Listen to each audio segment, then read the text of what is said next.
Pemirsa, Komang Swastika alias Mang Janggol ditahan di markas Komando Brimopolda Bali. Wakil Ketua DPRD Bali tersebut ditahan dengan kondisi tangan dan kaki diborgol agar tidak melarikan diri.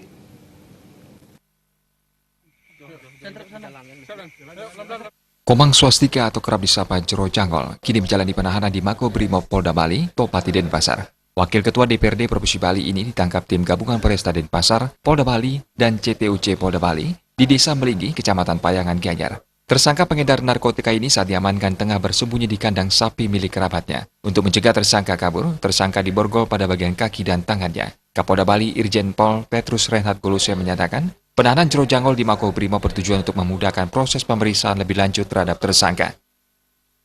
Di Gianyar. Kenapa ditahan di Mako Brimob? Kenapa? Ada pertimbangan khusus? Bukan, nggak ada pertimbangan apa-apa. Tempat sini juga itu adalah sel sama dengan di Polresta dan dalam wilayah hukum Polda Bali juga seperti saya katakan masih dalam proses interogasi.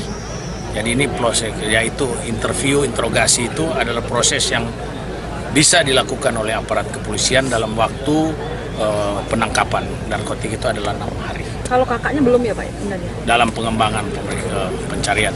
Selama 9 hari petugas melakukan pengejaran terhadap Jero Janggol. Tersangka kabur saat petugas Satres Narkoba Polresta Denpasar melakukan penggerebekan di rumahnya di Jalan Pulau Batanta nomor 70 Denpasar. Pengungkapan peredaran narkoba yang dikendalikan oleh oknum Wakil Ketua DPRD Bali ini berawal dari penangkapan salah satu kurir tersangka.